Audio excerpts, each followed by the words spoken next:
Alexandria, Egypt on KBC Channel 1 starting on July 1st to 3rd. KBC Channel 1, your true sports partner. With less than 2 months remaining to August 9th, battle lines have been drawn in Kakamega County, with candidates receiving clearance from the IEBC to vie for the seat. This Thursday, 30th June, tune in to KBC Channel 1 from 9:50 p.m. for a live gubernatorial debate and get to know each candidate's development agenda for Kakamega County.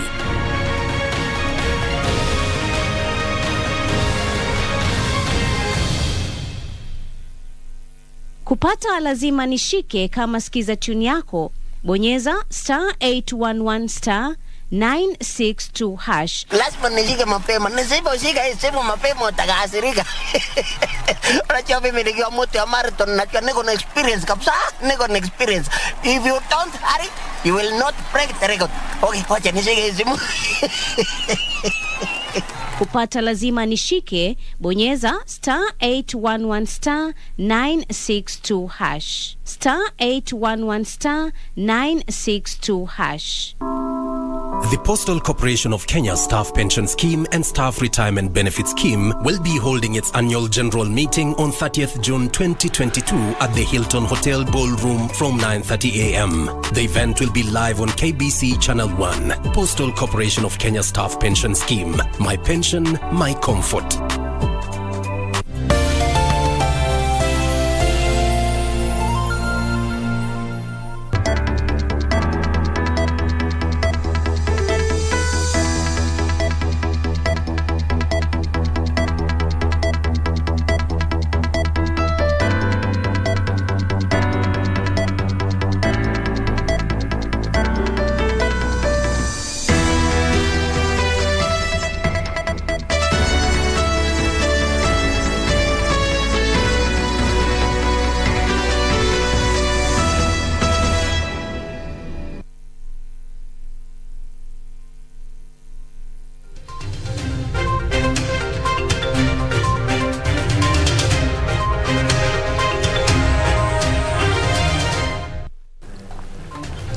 We're almost at the end of the month of June 2022, and the countdown to the 2022 general election continues. We've got details about what has been happening on the campaign trail contained in our comprehensive news bulletin that begins right now. And as we talk about elections, tonight we have an exclusive interview with Nairobi Senator Johnson Sakaja, who's running for governor in Nairobi. Let's talk about his vision for Nairobi and also that small matter about his academic credentials. And as we talk about that too, I'm sure so many people are worried about where to watch World Cup. Good news, now you have it officially from KBC that we will be showing the World Cup in Qatar right here on your screen. All right, details of that, of course, we'll be giving you later on during our sports segment. But of course, let's begin with our top stories.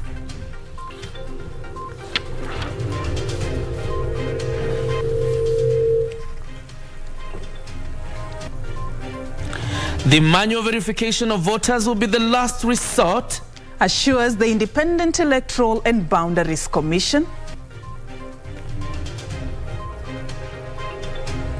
The World Cup is in our menu. Kenya Broadcasting Corporation bags rights to broadcast 8 major international sports events. And to the rescue of Kenyan migrant workers. The government reads the Riot Act to recruitment agencies.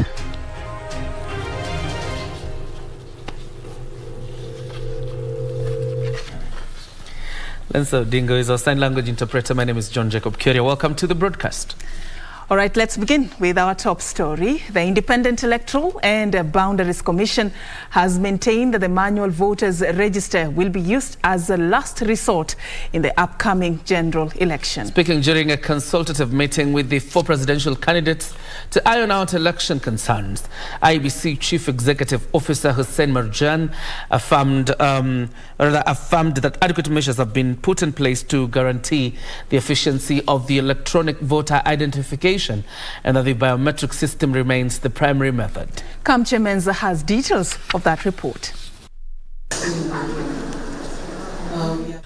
Wednesday morning, the four presidential candidates, Azimio's Raila Odinga, UDA's Deputy President William Ruto, Roots Party's Professor George Wajakoya, and Agano's Waihiga Mwaure, headed to the electoral body's invite to resolve electoral concerns raised by the parties.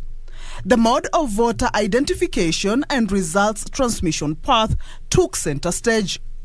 According to IEBC, the biometric identification through KIMS kit remains the primary system if the process is to read off illegitimate votes.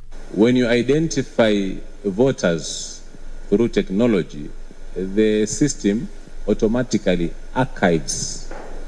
It archives the details of those who have voted, meaning that if that person is supposed to present himself again, then that person cannot be able to vote. The system automatically will sound an alarm. IEBC also backed this position on a Court of Appeal judgment that recognized alphanumeric search as a complementary mechanism. Azimio's legal team vehemently opposed the removal of the printed register. Nobody is saying that you use printed registers. We are saying that system should be in place. The law requires you to have that system in place. So that if anything should fail, it should be there. Those KIM kits in 2017 were still new. We have been keeping them in storage for the last 5 years. We have already been told that 4,000 of them are defective. We are not saying that technology should not be applied. But what should be noted also is that our elections are not 100% technology-based. UDA and Agano party's concern was on whether information on KIMS kit will match that in the physical register. We all agree that we are the digital highway is the place we are going.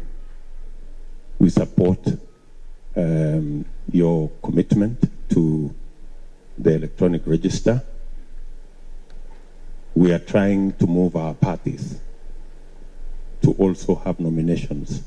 What register is loaded in the KIMS kit? Because even if you printed that register and what is in the KIMS kit is what is in the physical register, nobody then needs to worry. Myself as a presidential candidate have no problem with electronic voter identification. According to IEBC, the KIMS kit will work offline for voter identification, and should a kit fail, an SD card can be used to transfer its data to a backup kit to ensure voting continues. Polling stations that lack 3G will receive satellite devices for adequate coverage. On the transmission of results, the parties proposed their agents to be allowed to take photos of the results and share on their WhatsApp platforms to ensure that they correspond with results at the National Tallying Center. IEBC undertook to schedule another meeting for its technical team to address technical concerns. The Commission, however, maintains that technology is going to work to give a free, fair and credible election. Kamche Menza for Prime Edition. Let's continue keeping tabs on that story. The IEBC has affirmed its commitment to conduct free, fair and credible elections. During a meeting with presidential candidates Wednesday, the Commission was tasked to defend its choice of Inform Lacos as the company contracted to print the ballot papers to be used in the August polls, following allegations that the company was responsible for the delay of elections in Nigeria in 2019. IEBC Commissioner Abdi Yakub Gulie refuted the allegations, noting that the company has a credible record in security printing. The Commission also distanced itself with allegations of ethnic imbalance in the recruitment of its returning officers. The meeting between the Independent Electoral and Boundaries Commission and the 2022 general election presidential candidates offered an opportunity for the stakeholders to assess the level of preparedness of the Commission in conducting a free, fair and credible election. Professor Marjan. The Commission was tasked to defend its choice of Inform Lacos, a company owned by Greek nationals, contracted to print the ballot papers to be used in the August polls. This followed allegations that the company was responsible for the delay of elections in Nigeria in 2019. The Nigerian Electoral Commission contracted a local contractor who subcontracted a Chinese firm to do the ballot paper. The Chinese firm failed to deliver, and they were only contacted at the 11th hour to help them to print the ballot papers that were used in the finally in the election. So they were not the people who were contracted who made the election to be postponed.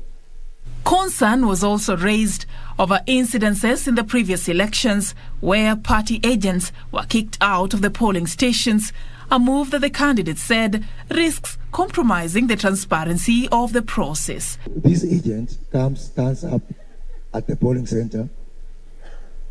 They are told you don't have original oath of secrecy, you don't have original agent accreditation form, you don't have the badge. My question is it possible that you can have a pre-verification on a day before, maybe for the oath of secrecy and the agent form, so that the only thing that's retained by the commission, by the returning officer, is a badge? If the allegations of agents being kicked out, then the commission needs to be alerted, the presiding officer needs to be alerted, the county election manager needs to be alerted so that action is taken against those POs. During the heated meeting, which took close to 4 hours, the commission was pressed to respond to allegations of ethnic imbalance in the recruitment of its returning officers. Out of 580 key personnel at the constituency level, we have nearly 100 from one community. The DRO, the deputy returning officer, the returning officer are both recruited, and their ID must read they come from born and brought up in, or born in that constituency. Let's not politicize the staff of IEBC. After a meeting that took close to 4 hours, the BAC now stops with the Independent Electoral and Boundaries Commission to address all the issues raised by the presidential candidates to warrant a free, fair and credible election. The Commission is equally committed to engaging stakeholders through consultative forums with a view to addressing any matching issues of concern and enhance transparency in the electoral process. IEBC is set to meet with the technical teams of all the 4 presidential candidates to address all the grey areas in the technology that will be used in conducting the August polls. Now, Azimio la Umoja One Kenya Coalition Party has maintained that it is not to blame for the rising cost of living that is rendering life unbearable for many Kenyans. The coalition's presidential running mate Martha Karua, who led campaigns in Homa Bay County, however, said they will address the high cost of living if they are elected into office. Wycliffe Okech tells us more. Amid the rising cost of living that is making life unbearable for many Kenyans, the Azimio la Umoja One Kenya presidential running mate Martha Karua has warned Kenyans against buying the propaganda that the coalition's presidential candidate Raila Odinga was equally to blame following his handshake with President Uhuru Kenyatta. Azimio is not in government. This is a Jubilee government that is in power. But Jubilee is one of the 26 parties in Azimio. Kwa hivyo tusifikirie Azimio ndio serikali. Azimio iko na ahadi zake zile itatimiza baba akikalia, baba akiingia State House. Na moja ni Baba Care, hiyo ingine ni kuona every county has a new industry. Karua, who led the coalition's campaigns in Homa Bay County on Wednesday, told the locals that the coalition will look into lowering the cost of living inside 100 days upon assuming office if it forms the next government. I want to assure you, just as you know me, that masaa ya kazi, huyu ni mama ambayo hacheki na hachezi. Tutasaidia baba vilivyo. We are right behind him, and we are going to assist him to implement the very good policies that he has brought for our nation. Karua also chose to walk the memory lane by reminding the locals about the working relationship between the Nyanza and Mount Kenya regions, claiming the stars had now aligned for Odinga's presidency. Tusiseme tumefika, we are not there yet. We must get every vote out. Ni jukumu letu, utafute mwenzako, utafute marafiki, utafute jirani, kura zote tarehe 9 mwezi wa 8 zitokeleze na sipigiwe Raila Amolo Odinga. Other leaders from the region asked the locals to vote for the Odinga Karua ticket come August 9, claiming the duo represents leadership of integrity, accountability and zero tolerance to corruption. You can see what has happened in the mountain. The mountain has changed round and round and round because of this great lady here. You are charismatic, Honorable Martha. And you have zero tolerance to corruption, and you are capable. That is the kind of deputy president we have. Wednesday's Martha Karua visit to Homa Bay County sets the mood for the Azimio One Kenya Coalition enhanced campaigns in Odinga's Nyanza backyard, which is set to kick off Thursday in Migori County. Wycliffe Okech, Prime Edition from Homa Bay County. And now Deputy President William Ruto is asking Kenyans to hold his government accountable of pledges made during the economic forums being conducted by Kenya Kwanza Alliance. The UDA flag bearer engaged residents of Tharaka Nithi County on their development priorities and promised to incorporate their ideas in the Kenya Kwanza manifesto to be launched tomorrow.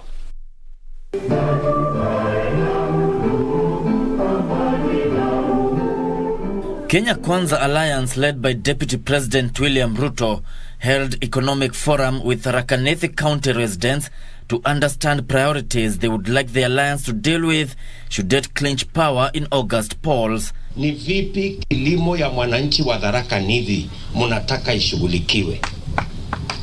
Usaidizi wa aina gani ndio itabadilisha kilimo ya sehemu hii? Ya muhimu sana ni utujengee soko iwe kubwa. Wanawake wote wawe huko kutoka asubuhi mpaka jioni. Tumesema tutawaletea pesa ya serikali pale kwa soko yenye mnakopa kwa riba ya chini, alafu mnaendesha biashara yenu. The residents requesting for improved infrastructure and better markets for their farm products. Deputy President William Ruto promising to incorporate their views in his manifesto. Leaders accompanying the Deputy President lauded his campaign style, saying it prioritized interests of the citizens. Mshaona hiyo katika historia ya Kenya tena? Wale ambao mmekuwa huko tangu miaka ya ile ya 63. Mshaona mtu anataka kiti ya rais anakuja kujua wale ambao wanataka kwenda kuhudumia, kutumikia. Shida yao ni gani? As Ruto engaged Tharaka Nithi voters, his running mate Rigathi Gachagua was wooing the Ma community in Narok West. Harambee! Naona muko chojo. Harambee! Meanwhile, a section of political leaders allied to Kenya Kwanza want the Kenya Ports Authority to lay bare its operations. Why would a government with only less than 5 weeks to leave office hurriedly and secretly auction the operations, development, redevelopment, and management of all our ports to a foreign entity? An accountable government should confide in Kenyans why national strategic and security assets are being handed over to a foreign entity. Gishoki Washira, Prime Edition. And President Uhuru Kenyatta has rallied Portuguese investors, entrepreneurs and captains of industry to make Nairobi the base of their business interests and investments in Africa. He said Kenya's immense commercial potential in almost all sectors of the country's expanding economy and the cosmopolitan configuration of her population makes Nairobi the ultimate destination for Portuguese investors. Speaking when he joined his Portuguese host Marcelo Rebelo de Sousa at the official opening of the Kenya-Portugal Business Forum in Lisbon, President Uhuru Kenyatta urged Portuguese investors to make Kenya the center for its African operations, saying that Kenya will support them. The business meeting was organized by the Kenya Investment Authority, Ken Invest, and its Portuguese equivalent, ICEP Portugal Global, to explore business partnership and investment opportunities by Kenyan and Portuguese captains of industry, entrepreneurs, and business leaders.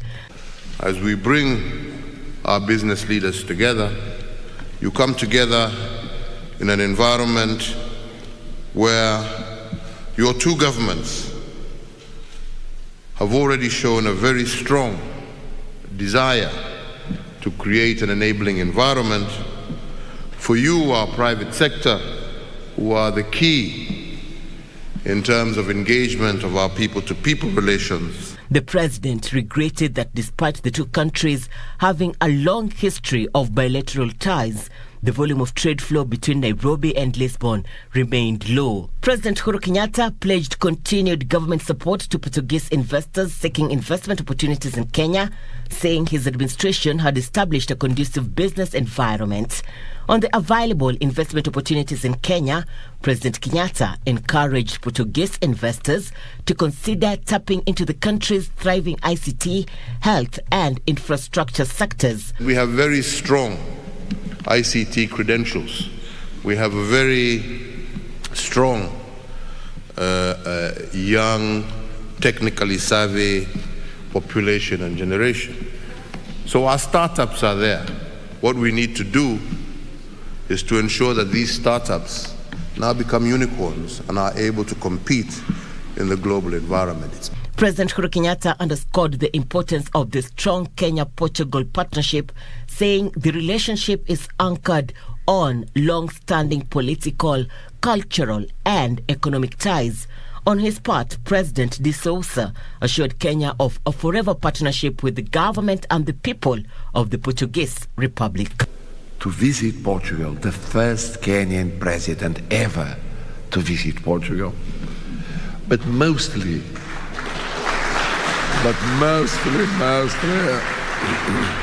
to leave a message, a future. And you can leave a message, a future, because you have such a past, such an experience. And now, ICT, Innovation and Youth Affairs Cabinet Secretary Joe Musheru has urged Kenyans to exercise respect and tolerance exhibited when supporting their preferred sports teams as the country heads to the general election. The CS was speaking at the unveiling of a sports bouquet of 8 major international sports events that will be broadcast live on KBC Channel 1. Topping the list is the 2022 FIFA World Cup. Speaking at a Nairobi hotel during the launch of the KBC Channel 1 Live Sports Bouquet, Cabinet Secretary for ICT, Innovation and Youth Affairs Joe Musheru said that Kenyans should propagate the unifying power of sport in other spheres of their lives. I am certain that Kenyans will come together to experience and enjoy these sporting events: football, athletics, and rugby, and basketball.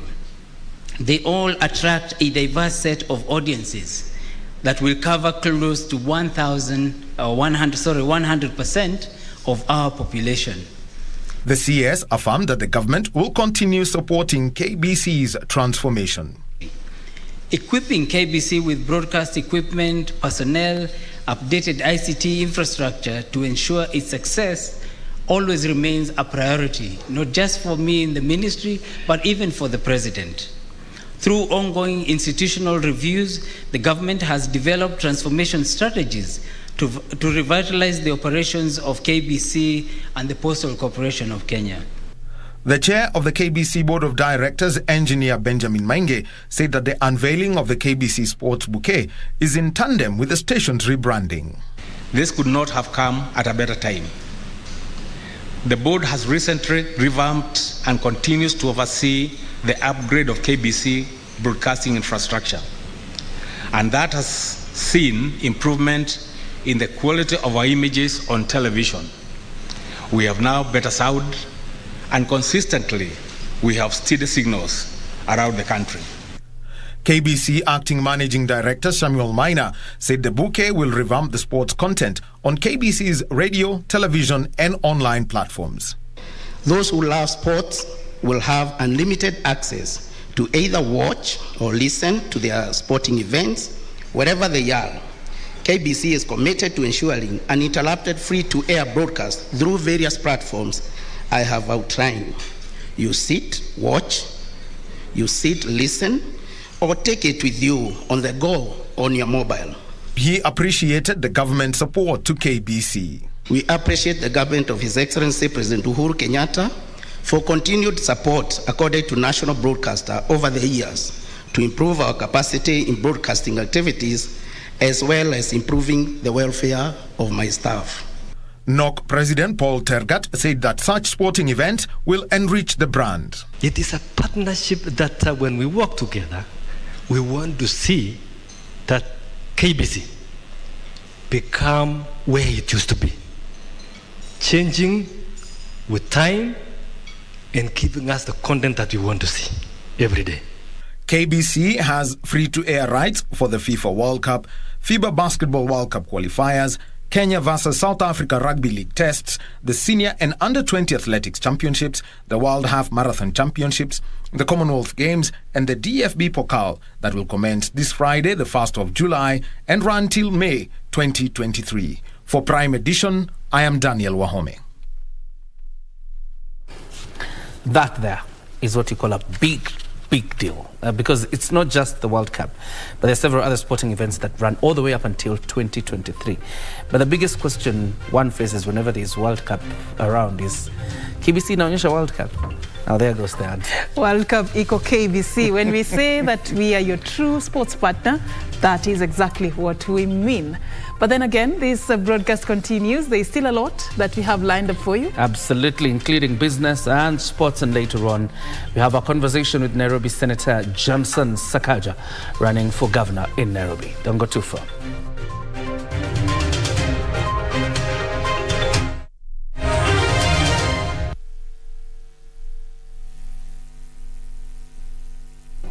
Do you have a news story to share with KBC? Get in touch swiftly on email news@kbc.co.ke or call 0723-892-654 or 0734-780-124.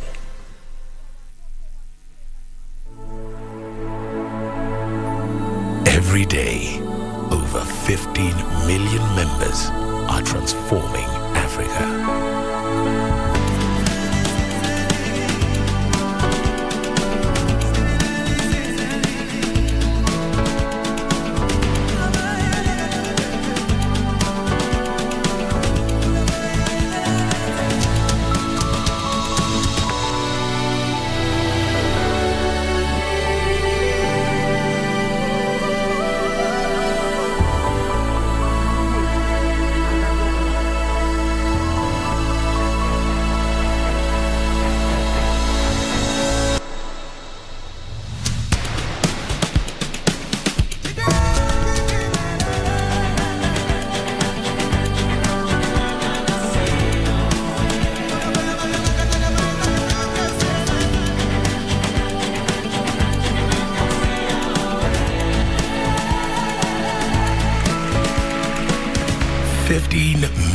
Members empowered to learn, to grow, to harvest, to lead, to dream. Equity. Karibu member.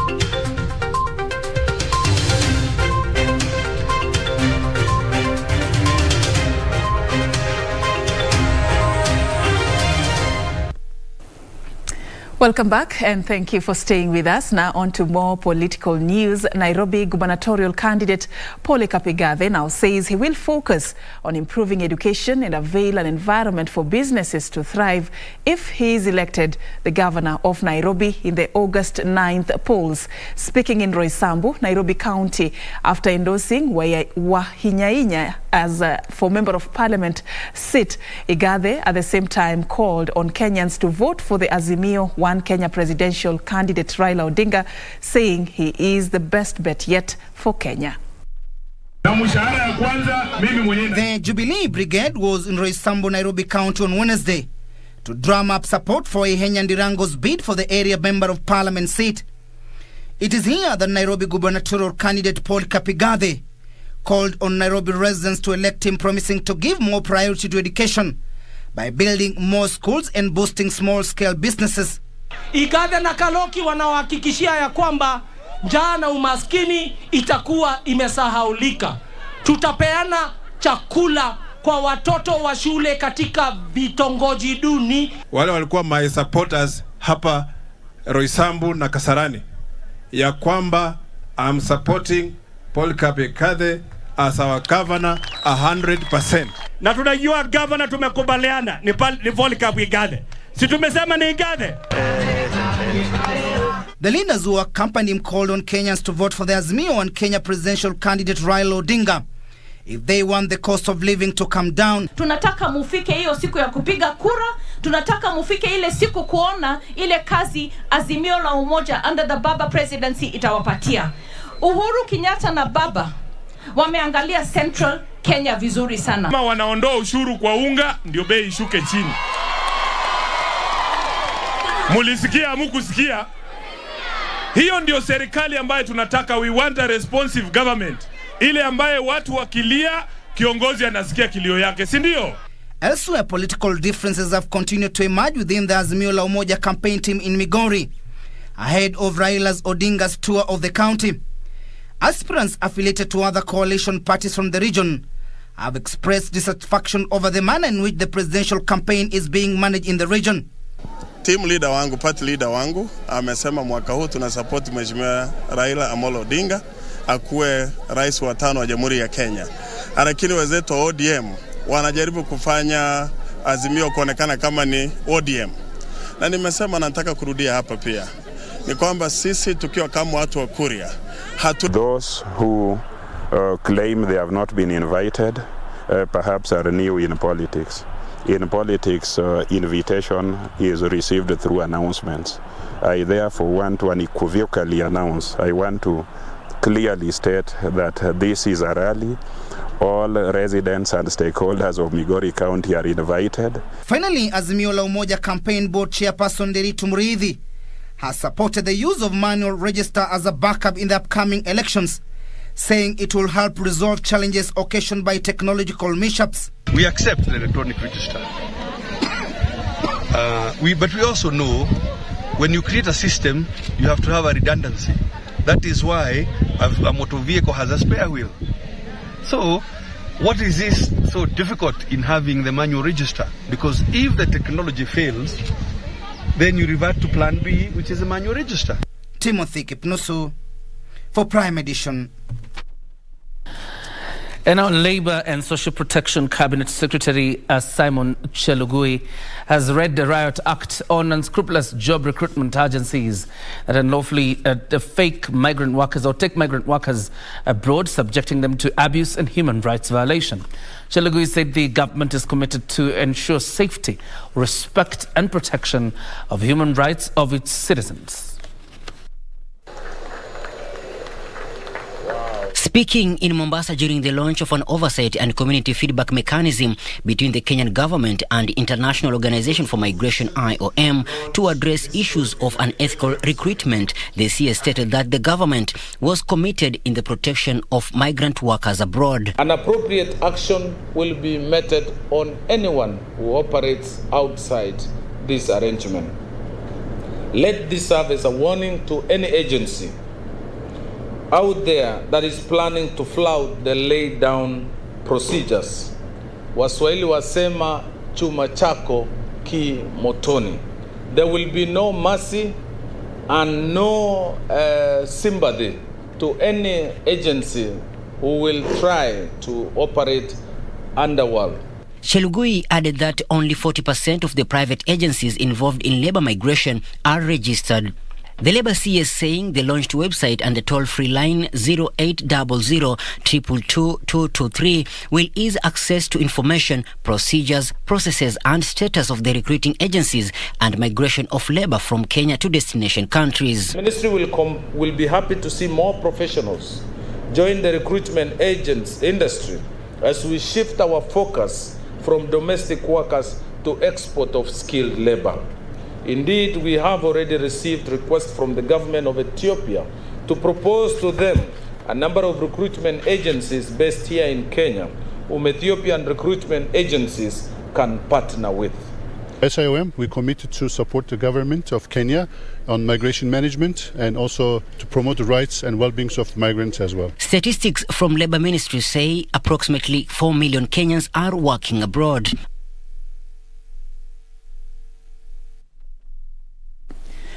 Moving on, the Kenya Broadcasting Corporation Editorial Department today feted 3 retirees for their exemplary performance in the department where they served as editors. The 3, Charles Otunga, Jacoyo Sylvester and Henry Okello, who each served the corporation for over 20 years, said they leave the profession with their heads held high as they performed their duties with high integrity. Former acting editor-in-chief and news presenter Gulam Mwaviro was recognized in absentia. Speaking in the KBC's newsroom during the short ceremony that was held in their honor by the editorial department, acting editor-in-chief Millicent Awor commended the 3 for their exemplary work and the great service they offered the corporation and the nation at large. And I must say that we are missing you. Actually, most of us were asking, kwani alikuwa amefikisha umri? You know? Because we still felt that we needed more of you. The newsroom fraternity, while saying their services will be missed, wished them well in their endeavors during retirement. Yale yote mema mliatenda, ndio umefanya hata sisi tukafikiria tuje tujumuika nanyi. Personally, I would love to live with it, because I'll never forget this, that the wonderful time we had together. Nawapongeza na natakia kila laheri. And we hope that when we meet out there, you will still feel part of us.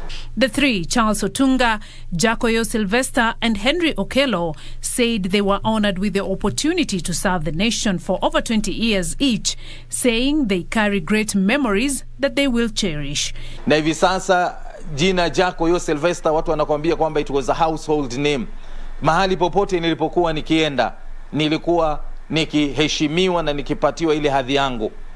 Nimeheshimika sana kuwa hapa nikiona marafiki zangu wa zamani na ambao pia walikuwa msukumo kwangu, walinipa mshawasha kuendelea na kazi yangu. They called on young journalists to exercise diligence and discipline while delivering stories to Kenyans. Lakini jambo muhimu zaidi ambalo ningependa kusisitiza, wewe ukiwa mtangazaji, wewe ukiwa reporter, tafadhali sana lugha. Lugha ndio iwe silaha yako ya kwanza. Always remember that there is a very important room in your life, and that room is called the room for improvement. Kuna mambo mengi ambayo unaweza kufanya ambayo inaweza kuboresha kazi yako. Kwa hivyo ni kujitolea na kujituma ndiposha uboreshe kazi yako. During the ceremony, the trio toasted with the newsroom fraternity to celebrate the milestone in broadcasts. Former editor-in-chief and news anchor Gulam Mwaviro was recognized in absentia. Beatrice Gatonyangetich, Prime Edition. And we wish all the very best to the trio, of course, as they head out to their retirement. The printing of ballot papers set to kick off tomorrow on 30th of June will continue anyway, after the High Court failed to stay orders seeking to stop the process. The matter filed by Jimmy Wanjigi, which is a judicial review, is set for hearing tomorrow, Thursday at 11 a.m.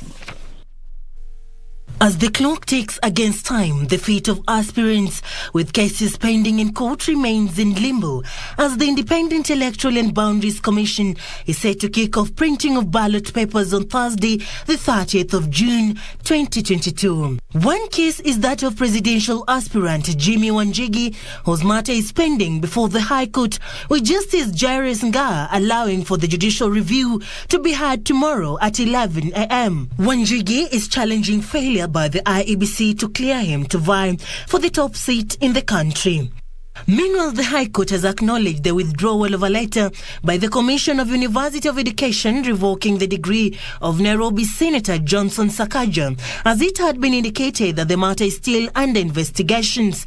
This comes after Sakaja, through his lawyers, sought to have the Commission do an official communication on the withdrawal. In question, touching the matter in question, shall be the truth, shall be the truth. Elsewhere, while testifying in a 43 million shillings embezzlement case involving former Member of Parliament for Kasarani, Elizabeth Ongoro, Daniel Odhiambo Oponyo, a quantity surveyor, has told the court that the contractor in the project in question didn't provide any documents on the excavation and dumping at the site, and therefore he used his own estimations and submitted his report. The ex-MP was charged alongside 9 others for allegedly misappropriating the constituency development funds amounting to 43 million shillings meant for the construction of a school in Kasarani constituency. Elsewhere, the Chief Justice Martha Koome has empaneled a 3-judge bench to hear Sonko's appeal. Mike Sonko had filed an appeal against the IEBC Dispute Resolution Committee for upholding the Mombasa County IEBC returning officer's decision not to hear him to run for the Mombasa gubernatorial seat. Serfine for Prime Edition.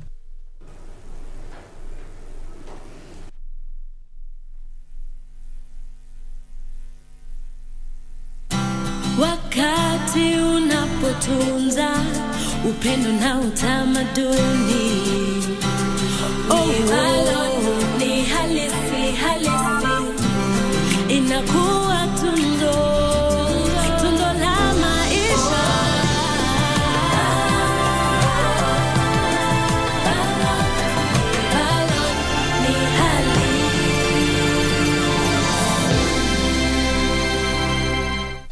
With less than 2 months remaining to August 9th, battle lines have been drawn in Kakamega County, with candidates receiving clearance from the IEBC to vie for the seat. This Thursday, 30th June, tune in to KBC Channel 1 from a live gubernatorial debate and get to know each candidate's development agenda for Kakamega County.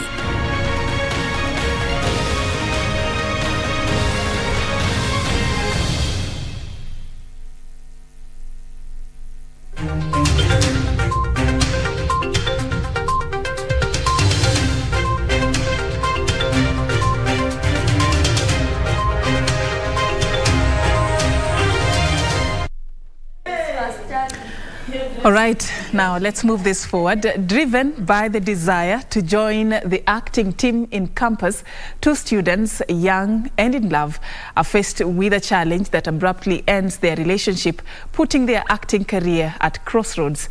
Will they fight for their love and emerge victorious? Here is the review of the film Red Flag in our weekly segment, Cinemas and Theatre. Cinemas and Theatre. Brought to you by the Kenya Film Commission. Film Kenya, Capture Africa.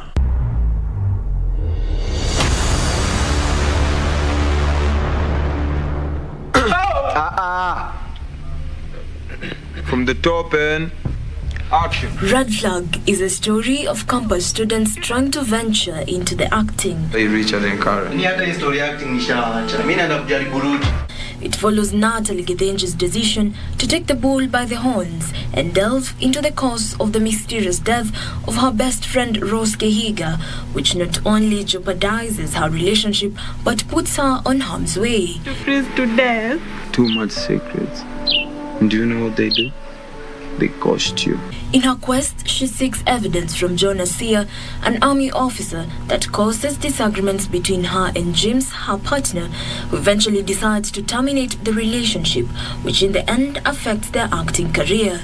Red flag is about me, about you, about us, in relationships generally.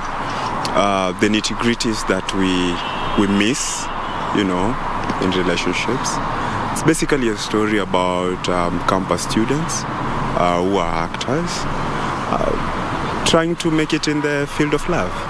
According to Dixon, the writer, 75% of the cast consisted of new actors, adding that despite it being their debut in film, they delivered accordingly. Sent out poster, call for auditions.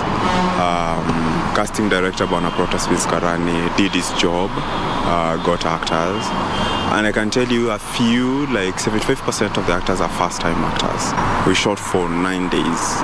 That is the shooting time, because pre-production took us months, like 2, and then post-production has taken us again 1.5 months, and now we have a film. Stand by. On standby. Speed, sound. Speeding. Camera. 2019, Kenya National Bureau of Statistics said the film industry has 2.9 million direct jobs. We employ 2.9 million people. That is 4.5% to the economy. You see that? And that is only direct. What about the indirect ones? Okay? It means the film industry can have up front of 7.5%, maybe, only if we have a clear film policy. The story, set in present-day Nairobi, tries to prove the concept of love and how family unites us. Would you take me with you? Jacqueline Masharia for Cinemas and the Theatre. Take me with you.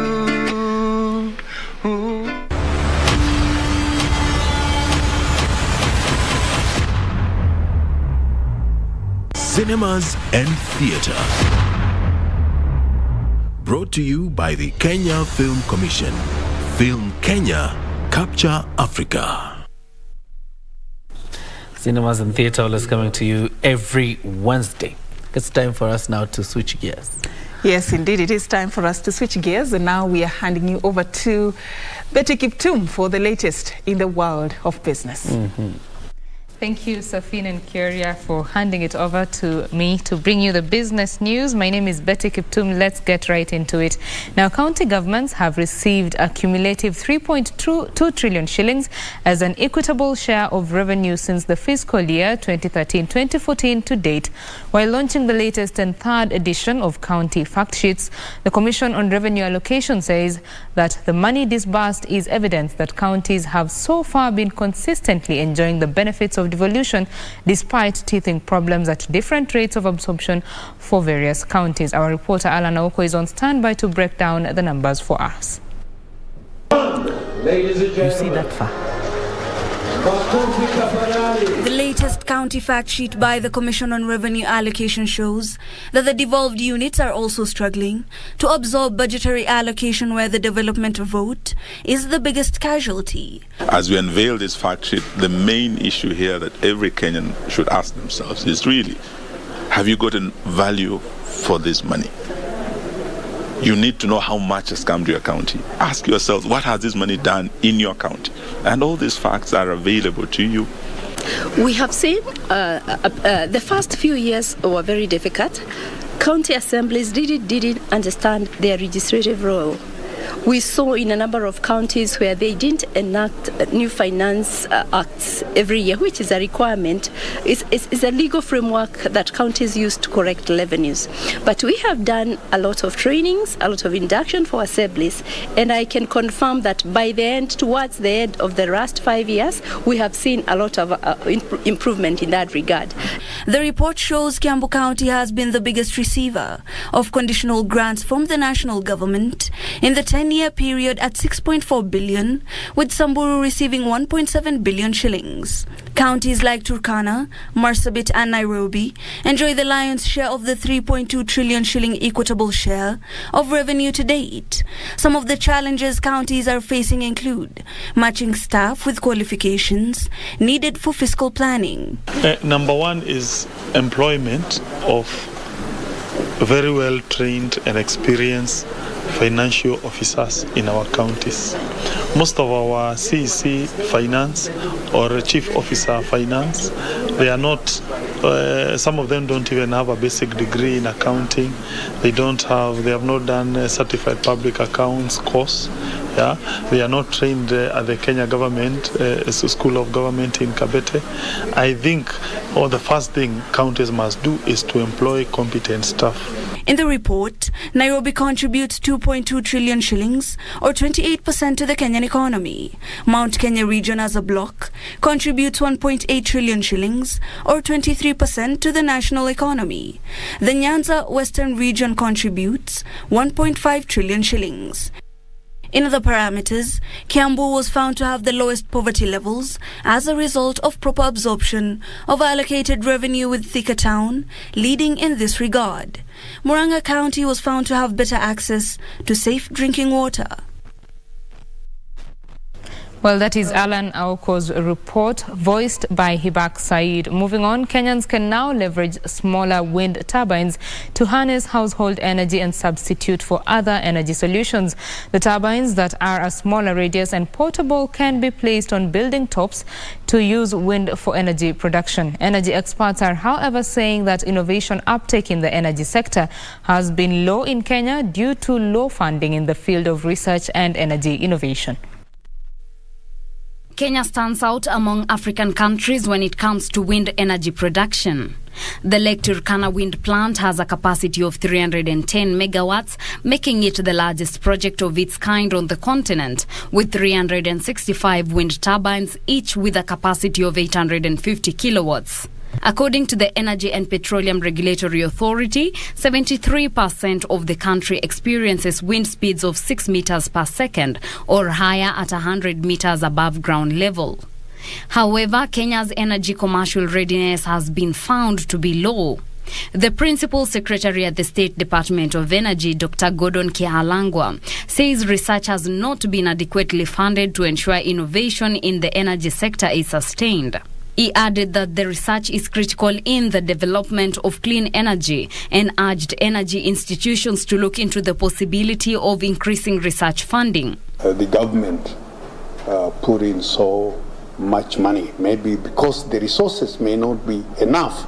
And for that matter, we've really not adequately funded research and innovation in this country. The institutions of higher learning that are really supposed to be the leaders, they have not really accomplished a lot because of certain limitations. And the limitations are basically finance.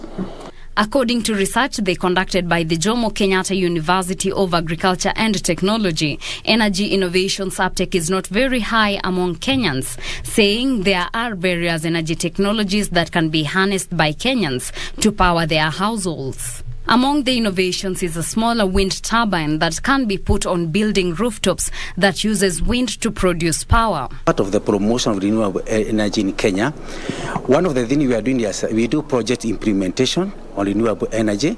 We also do research on renewable energy. And what we have just presented was a baseline study. We wanted to know what's the status of renewable energy in Kenya. And we have observed that Kenya are really eager to embrace use of renewable energy, but there is a lot to be done as it was presented. There are many policy intervention, and some of the things we also to encourage Kenyans to adopt them.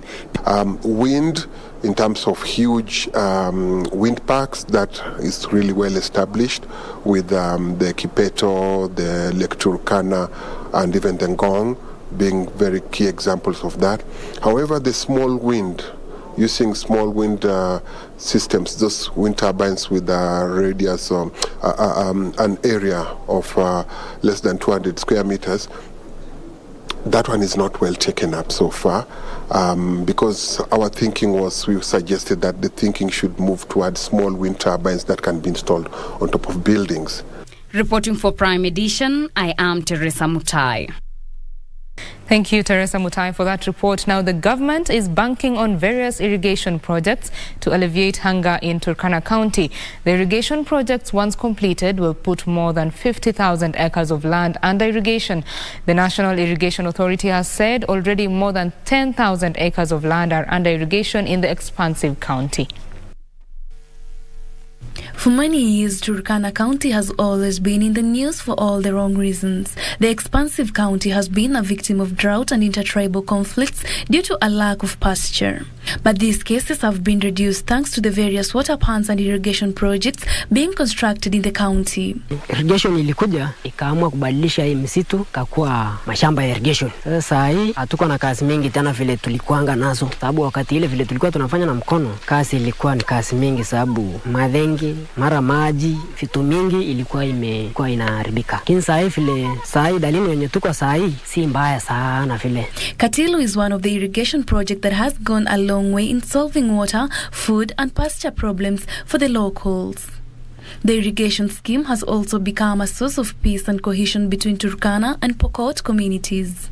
Katilu kuja juu kwa sababu kila mtu kuna IDPs ambao watu wetu ambao walikuwa wametoroka mashambani wote walirudi hapa. Sasa wakati walirudi wakapata hapa, kumbe hakuna maana ngine kurudi huko Kitale, Eldoret, Nairobi na Nakuru. Kumbe hapa tuliwacha chakula nyumbani. The Irrigation Authority has undertaken progressive expansive works with an aim of achieving food security among the locals. Katilo is now producing maize, sorghum and high-value horticultural crops such as kales, cabbages and watermelons. The authority is also in the process of constructing. So far, the authority has completed the water intake system among other major works. And some maize millers in Nakuru have closed shop due to an acute shortage of the commodity, as well as a rise in the cost of maize. This comes as the directive on tax cuts for imported maize by Agriculture Cabinet Secretary Peter Munya is set to take effect on the 1st of July after its gazettement set for tomorrow. Millers now say the situation still remains dire and the sector may suffer enormous losses from a reprieve that comes too late. The cost of a 90-kilogram bag of maize, which was going for 2,500 shillings last year, is now going as high as 7,000 shillings. In the last couple of weeks, Kenyans have had to bear the brunt of this rapid rise, with prices of the staple food going as high as 220 shillings per 2-kilogram packet. Agriculture Cabinet Secretary Peter Munya had partly faulted this on unscrupulous individuals hoarding the commodity, bringing a shortage that would hike the prices. To remedy this, the government had issued a directive halting the taxing of maize coming into the country to bring a reprieve to millers and consumers. Despite this, millers in Nakuru County say the reprieve might have come a little too late, with many closing shops before the awaited gazettement tomorrow. Begu zimekuwa juu, mashamba imefinyika, fertilizer imeenda juu sana. Kwa hivyo hata wakilima acreage moja ukitarajia mtu atoe gunia 20, anatoa gunia 3, gunia 4.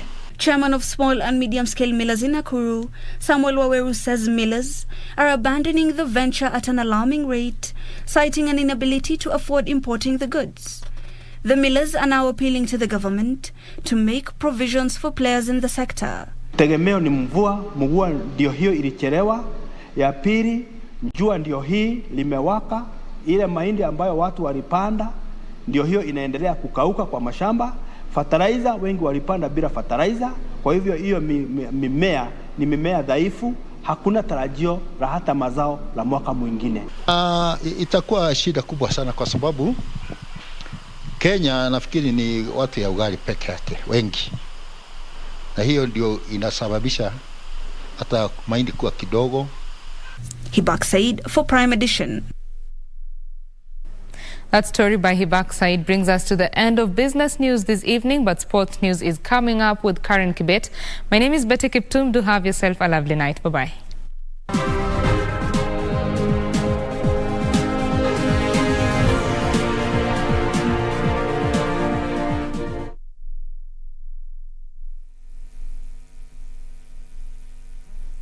With less than 2 months remaining to August 9th, battle lines have been drawn in Kakamega County, with candidates receiving clearance from the IEBC to vie for the seat. This Thursday, 30th June, tune in to KBC Channel 1 from 9:50 p.m. for a live gubernatorial debate and get to know each candidate's development agenda for Kakamega County.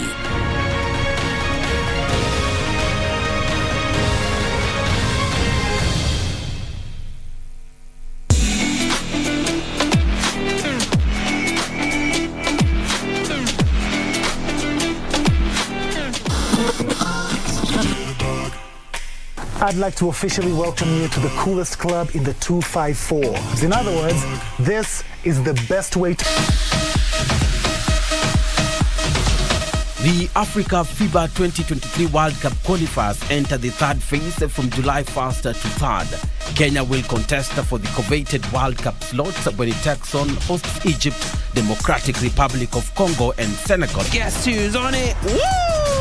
Which gives Kenya another chance to run an even better draw of big! Watch the matches live from Alexandria, Egypt on KBC Channel 1 starting on July 1st to 3rd. KBC Channel 1, your true sports partner.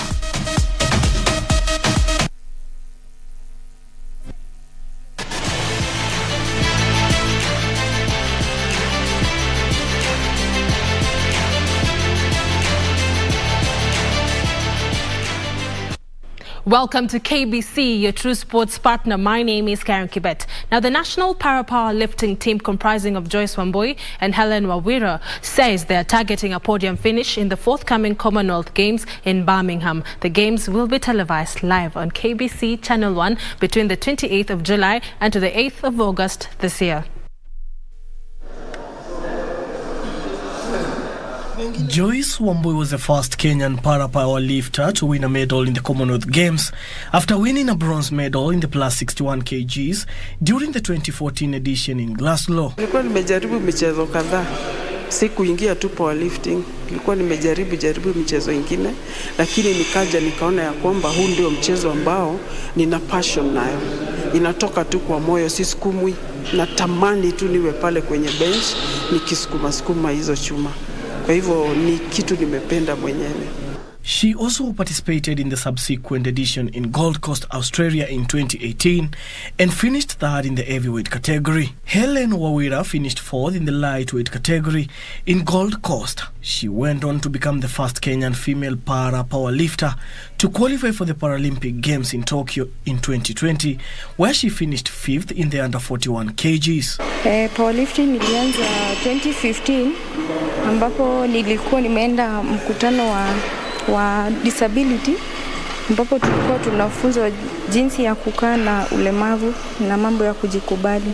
Niko ready sahi na nitaperform vizuri cause niko prepared kupata medal. The two have been working hard to improve on their lifts with their training partners Gabriel Magu and Peter Odhiambo under the experienced head coach David Wahore. Kulingana na mazoezi wako sawa sahi, mudi yao inaona tu medali, hakuna kitu ingine kwa sababu preparation inategemeaga kutoka mahali wanaishi, mahali vitu wanakula, vitu unaona na plasma kwao nyumbani. Para powerlifting is one of the core sports in the Commonwealth Games. For Prime Edition Sports, I'm Daniel Mwendwa.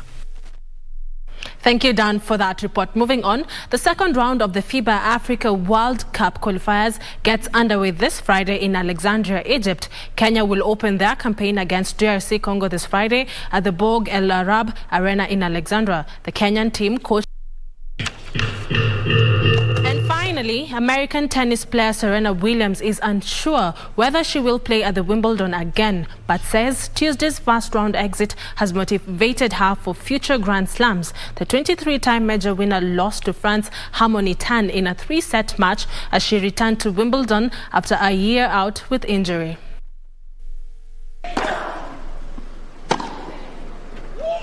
Seven-time Wimbledon singles champion Serena Williams, who is chasing Margaret Scott's record of 24 Grand Slam singles titles, said she did not want Tuesday's loss to be her final memory of a court on which she had so much success.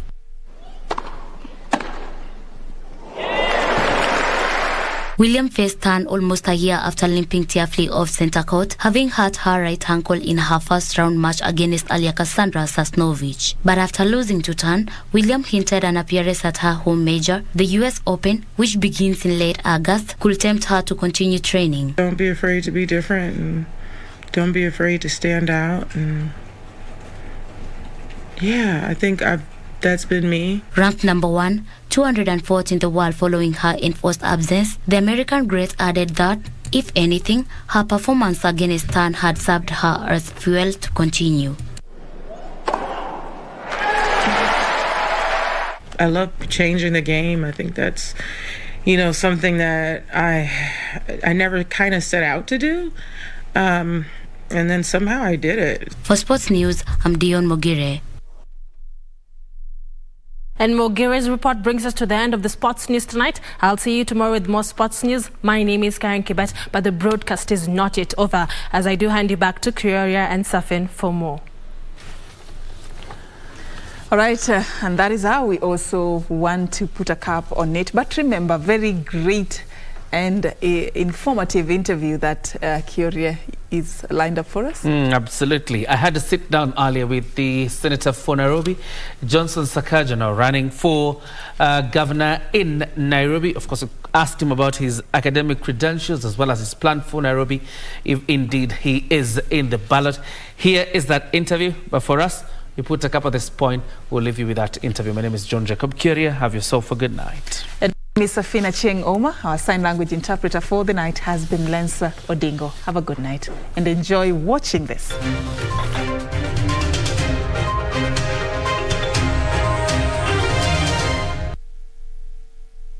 Tonight we are speaking to the UDA gubernatorial candidate in Nairobi, and he's the current senator for Nairobi County, Johnson Sakaja. We're going to talk about his plan for Nairobi and many other things. Sakaja, thank you very much for joining us. Thank you for having me. It's great to be here. Obviously we wouldn't start this conversation without the controversy that has stuck to your candidature. Yes. And the DCI is investigating your academic credentials, but the CUE has withdrawn a letter revoking the recognition of your degree. How are you dealing with that? The law provides that for you to vie for the office of governor, you need to have a degree certificate, which I have. I presented it to the IEBC. After having gone to the CUE, I presented it with my transcripts. The law provides that they then check with the counterpart institution, which they did. And the counterpart institution now checks with the issuing university, which they did. I responded to them and said, yes, this was our student. Everything is in order. And I think that is what possibly they're trying to poke holes at. I pursued that program, and I have the qualifications to be the governor. And not just the qualifications, but the will, the conviction, and the passion for the people of Nairobi. The competence as well as the character and capacity to move Nairobi to the next level. As you mentioned it, the person who actually took you before the IEBC Disputes Tribunal has now appealed the very decision by the IEBC of saying there was no wrong in clearing you as a governor candidate for Nairobi. Are you confident about this process? Well, you see, we believe in the rule of law, but it's not open to interference by the state. And I've said previously that it actually is the state that is pursuing this matter. And I think many things they've done show you their hand. For instance, if the CUE recognizes and says everything is okay, and then they revoke what they've done, and then they withdraw their revocation. So you can tell that there's a lot of confusion from there. But I'm still confident to whatever level it gets to. I stand by, everything stands on its own merit. Let's talk about Nairobi now, because the capital of this country, and there's so many interests around Nairobi. But there's a connection between the style of leadership of a person and whether that county will succeed or not. What is your style of leadership and how will you apply it in Nairobi? And I'm saying so with the benefit of hindsight, knowing what has happened in Nairobi County before. Number one, Nairobi is extremely important, not just to Kenya, but to the entire international community. It is the economic hub for East and Central Africa, and we want to make it Africa's real capital. You know, we have a great vision for this city, a vision that spans more than 10, 20 years about what Nairobi must be. I've grown up in this city. I was born in Ngara. I've seen a Nairobi that was working, you know, a city, you know, of opportunities, of hope, you know, there was order and there was dignity. And that is what we want to bring back. And that's why there's a lot of interest in who runs the city. I have been able to, and when you ask me about my style of leadership, I've been able to study the administrations that we've had. I've looked at Governor Kidero's administration. That was a pioneer, you know, devolved, you know, Nairobi. I've seen his successes, because remember he was setting up institutions from scratch, setting up a lot of the structures. I've seen the successes and the failures in terms of, you know, what went wrong. I've studied the style and the government of Mike Sonko, whom we campaigned together. And of course, during his tenure, we had a lot of disagreements because I was doing an oversight role. And I raised several issues. In fact, there's no senator who raised more issues about their county than I did about Nairobi. And I've studied also the NMS and Kananu. My style of leadership is really deliberative and collaborative. You cannot run this Nairobi as a one-man show. You know, you need the best of everybody's capacity. You need the private sector. You need to be able to trust your officers. And as a governor, you're the vision bearer, and you paint the picture, the policy direction of where we need to go. But let your person in charge of engineering do engineering. Let your medics deal with health. So you need to trust people. There's no one with the training or the capacity to handle all the functions of the city. This city is not waiting for one Superman to come and sort it out. You need an energized and, you know, a workforce that is protected to be able to do their work, and also the citizenry of Nairobi to know the part they also play in making Nairobi work. When you talk about Nairobi, your immediate priority, because there must be that one thing that Governor Sakaja would want to fix, and, you know, and gain a bit of satisfaction and say, I intended to do this thing and I have done it. What is that one thing you want to fix in Nairobi? Then we want to create a city of order and dignity. For you to have order and dignity, number one, you need to have rules that are clear for everybody and apply to everybody. But, you know, for me to start a business, this is what I require. These are the steps. We must reorient our public service in the city to be pro-business. Instead of chasing hawkers and closing down shops and beating up people, putting market women in those lorries, Mariamus, etc., let's facilitate them to do business. You know, and once you do that, then you give people dignity. There's no dignity in you running your shop, but you're always looking behind your neck to see if you're going to be arrested, you know, by Kanjo. There's no dignity in jumping over, you know, sewers and garbage heaps trying to get home.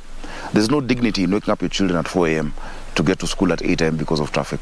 There's no dignity in the fact that you're living in a place where what separates you from your children is a bedsheet, you know. And we want to give people that ownership, order, and dignity.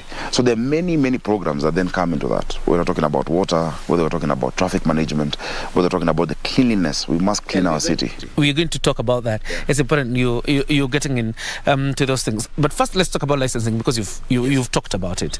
And in your plan, I've had you talk about, you know, doing away with multiple licensing that is happening at City Hall right now. I wanted to explain a bit about your plan and merge it with, doesn't that now also deny the city county revenue? We will not. You know, we have to be very pragmatic. If you go to any business establishment today, right at the door, you'll see a big frame with like 6, 7, sometimes even 10 different licenses that they have to comply with. Many of them are from the county government, a few are from national government, whether it is MCSK, PRISC, and all of these statutory requirements, NEMA, etc.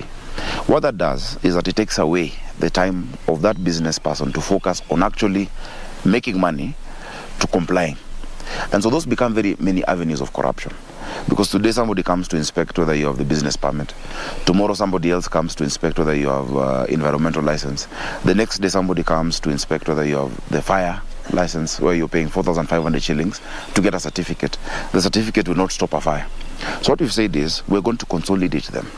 That we'll know this business has these requirements, that there are these 5 or 6 requirements they need to fulfill. The cumulative amount might come to 20,000 or 30,000. You pay 30,000. And for me then, I make sure all the other entities are sorted out. So that you've paid one person.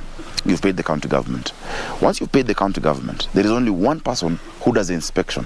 So we've not reduced the amount, because if one was 3,000 and another 5,000 and another 6,000, just pay the entire amount, and you can pay it even in installments. We'll agree on which installments you can pay, whether it is quarterly, etc. So to facilitate you to do business, so that you're not spending time stopping, and I'll tell you, for instance, I met a few people in Buruburu who they run wines and spirits shops, and they said, look, today somebody comes and says, oh, your dustbin is a carton box. It should not be, it should be a plastic dustbin. The minute they come to your place, and they're coming with KRA and the GSU, in their WhatsApp group, they tell everybody else, and so all the other shops close. And so that is why you're seeing revenue collection has gone down in Nairobi, because of the policing aspect on revenue collection. So if there's one license, and on this road, in this part of Nairobi, the inspectorate officer is a certain individual, your license has a QR code or a barcode, and their work is to come and just confirm digitally, and you've paid it digitally from wherever you are, then no one else comes to disturb you. So we're going to increase the revenue as opposed to reducing it, because then you give that business the capacity and ability to focus on making money.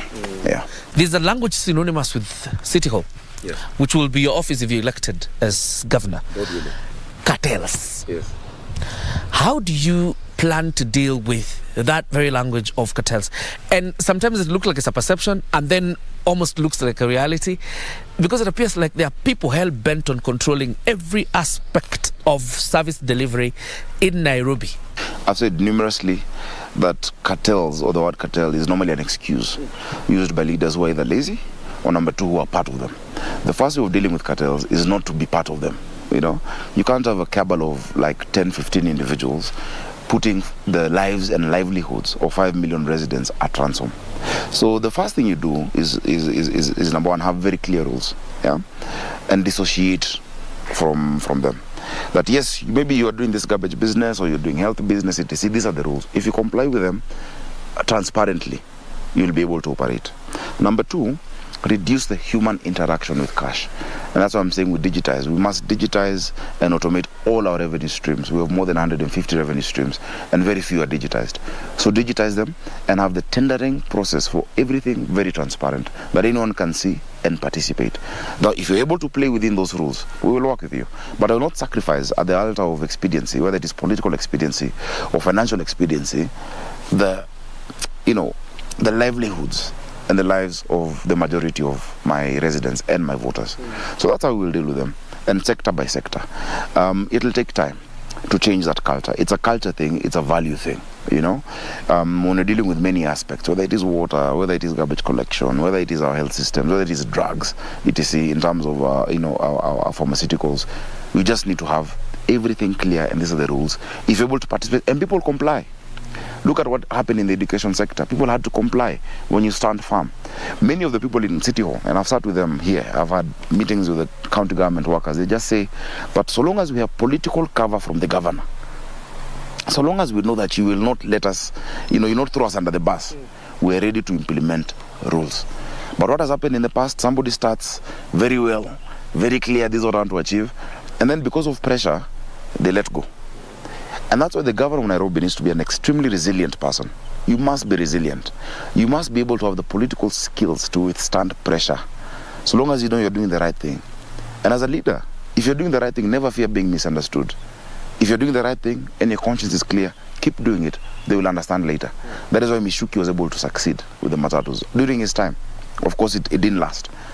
That is why even Waziri Matiang'i was able to succeed with the examination council, Waziri Magoha, because you just must be resilient and just stick to it, be consistent. People will respect that over time. Yeah.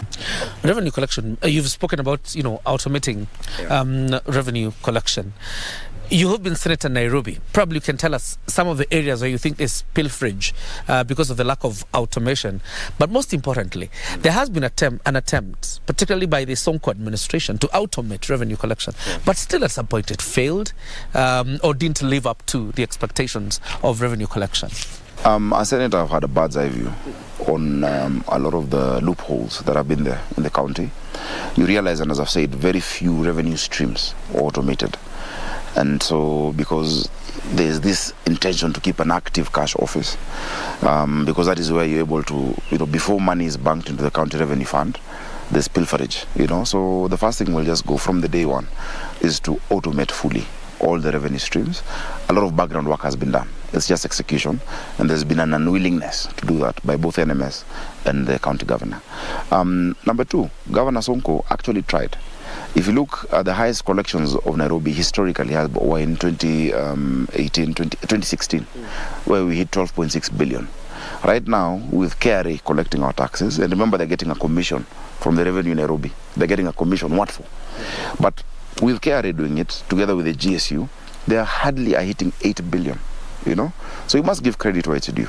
Now, the process that Governor Sonko had started was actually raising the kind of revenue. Number two, you must run Nairobi, you must be very innovative in terms of your revenue. We've had certain legislation that have come through the Senate. For instance, the sectional properties law, where we're expanding, the bracket of those who are going to be paying rates. Instead of, for instance, if you build apartments here, you're still paying rates for the improved land value. Each and every unit that has been purchased will have its title, and they'll have also to pay. The valuation roll in Nairobi is from the 70s. We need to bring it up, but of course gradually, because you can't just shock people. Somebody was paying 2,000 now has to pay 200,000. You can't do that.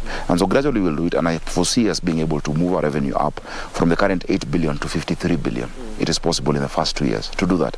A lot of the work we need in Nairobi is huge infrastructural work, whether it is the water systems, whether it is a mass transit system.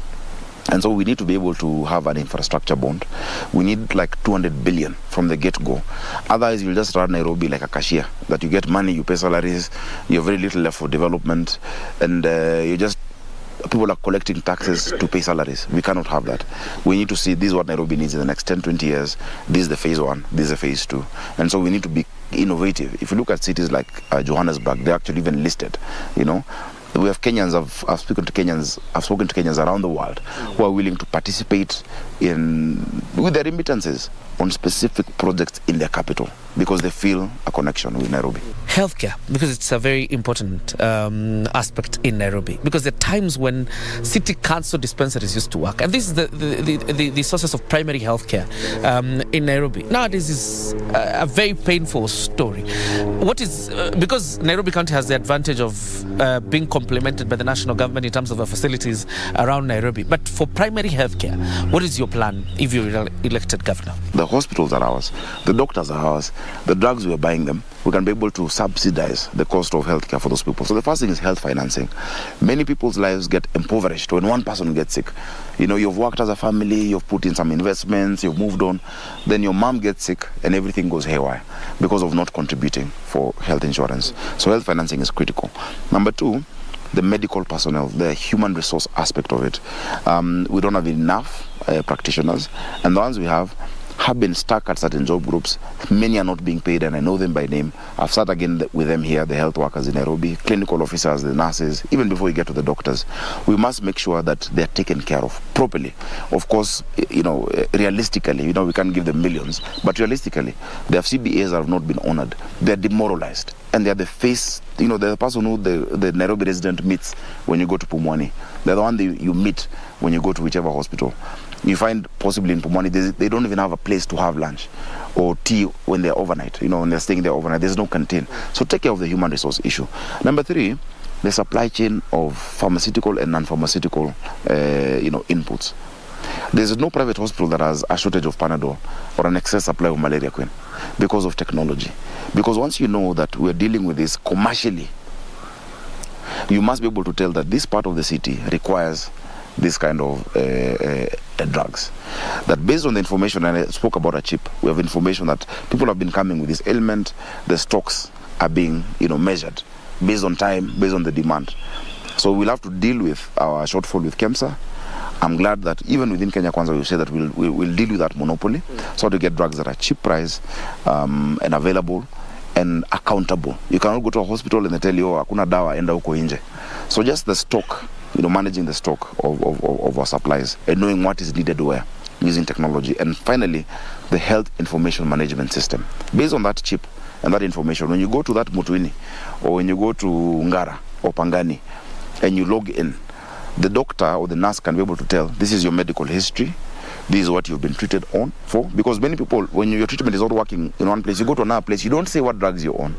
And so people are dying of very silly things because you're being given out drugs that are clashing with the other ones you got somewhere else because you're not sure what to do. So once we deal with those things, I think moving ahead, we'll have a very healthy Nairobi. Yeah. Water scarcity is a perennial problem in Nairobi. Yeah.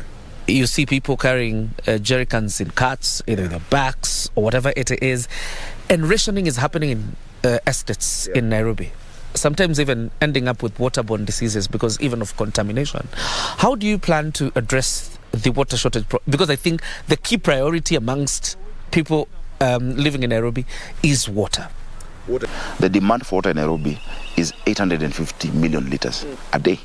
So what that tells you is already there's a shortfall in the quantity. Fortunately, there's been a plan, there's been a program, what we call the Northern Collector Tunnel, that is 90% done. The Northern Collector Tunnel Phase 1, which is coming from Murang'a in Maragua, is going to provide 140 million litres to curb that shortage. It's 90% done in terms of the tunnel, but the piping then is 34% done. So that will be sorted out at the end of next year, 2023. We'll have 140 million litres, and so we'll be able to fulfill 85% of our capacity before going to Northern Collector 2 and then Karimenu and all those other programs. So the quantity issue is being sorted out in that manner. But even as that is being sorted out, and I've sat for hours with Nairobi Water, and that's why I understand the intricacies. I'll tell you even the diameter of the pipes and where it is. Even as that is being sorted out, I'm glad NMS was able to do a few boreholes, but they were not consistent because the boreholes that were done were supposed to give free water to Nairobians. Now they're charging water, and people have taken them and privatized them, and they've not had maintenance. So you find a borehole has been done in Mathare, but then for 3-4 months it's not working because of the pump, which needs 15,000 shillings to sort out. So we'll just make sure that we control and have proper maintenance of what we have. And for the dignity aspect, once we've sunk those boreholes, that water can be put into the system as we wait for the quantity to be sorted out, so that you don't have to go. So, a tap per household gives dignity, so that we reduce this issue of jerrycans. And I kept telling people, more than 70 to 80% of Nairobians have never had a shower from the top. We shower bottom up, with a bucket. I keep calling it bottom up. We need to change that. And so we have clear plans on water. Working with the national government, the problem of congestion in the city, because you mentioned about traffic jams. And anybody who comes into Nairobi, the first thing they have to interact with is traffic jams. Working with the national government, what is your plan to end the congestion in the city? And as you do that, you can also address the problem of hawkers, particularly in downtown Nairobi. We cannot have a situation where the only public thing about public transport is the passenger. Yeah, we need a proper mass transit public system that incorporates BRT, train, matatus, taxis, etc. That is, a comprehensive consolidated plan. I've sat down with the French, government recently, and they said, we are supporting this line between the airport and the town. And I said, that is nice, but what is the holistic plan? You can't have small bits and fixes that, we now have the expressway, but, what about Thika Road? And I've always said the solution to traffic is not building more roads. No. The more roads you build, the more people buy cars. And historically, if you look across the world, that has been the issue. There's a book on a guy called Robert Moses in New York who kept doing roads and expressways. And that's why to date they have problems because he didn't focus on mass transit. One car takes this much space and has one person. Yet a train or a high capacity bus will have so many people in it. I have friends in huge, big capitals who are very rich who don't own a vehicle because there's a reliable, safe, affordable, consistent form of public transit. So we must work on the transit system. The plans were done by JICA. We spent 400 million as Nairobi. The Japanese gave us 300. The government locally gave 100. The plan is there on what we call the loop line for Nairobi, where we have a radial train, we have the huge trunk, which is now what we call, from Thika Road coming across the city, and another one on the other side of the city, that you know that if at 7 a.m. from Ngong, there's a train that will take me around and I'll go to South Sea, or that will take me to town by 7:20, whether there's one person or 10 people inside it. Kenyans have done these solutions across the world. I was in London, and the person who sorted out mass transit in London, who is the Dean of Civil Engineering and Environment Department, is Professor Washington Achieng. The guy who sorted out mass transit in London and Beijing. It's him. I was in Saudi, the person who's done the Riyadh Metro, and they're part of the company managing it. And they're the same ones who did the Dubai Metro in 3 years. It's George Odongo. Kenyans have these solutions. And so that for us is part of what will be our hallmark. But we're able to sort that out. We lose too much money every day sitting for hours in traffic. So I'm glad we have the expressway. I think it'll reduce the pressure, because once you deal with that chunk, ideally, and we want transparency, because why can't you pay by M-Pesa? This thing can be paid in less time than they're telling us.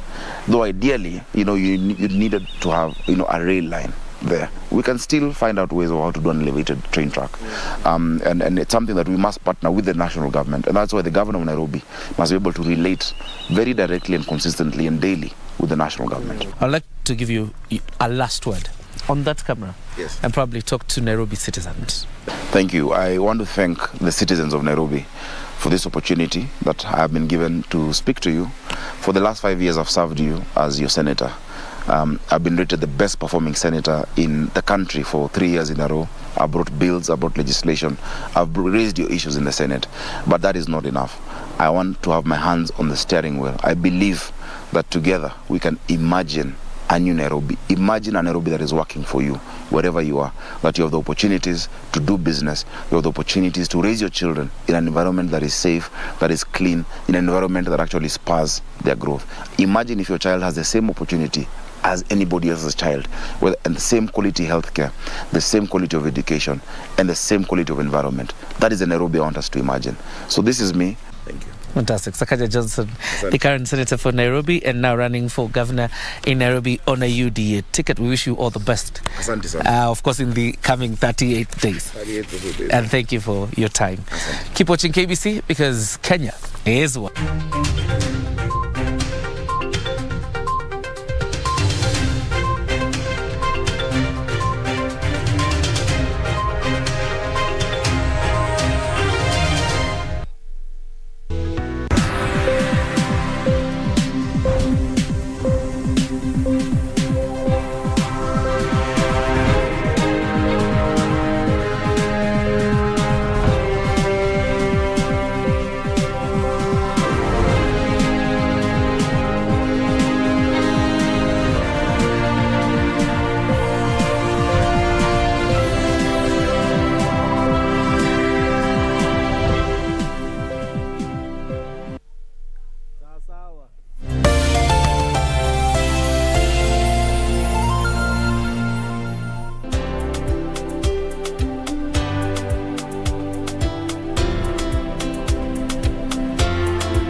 With less than 2 months remaining to August 9th, battle lines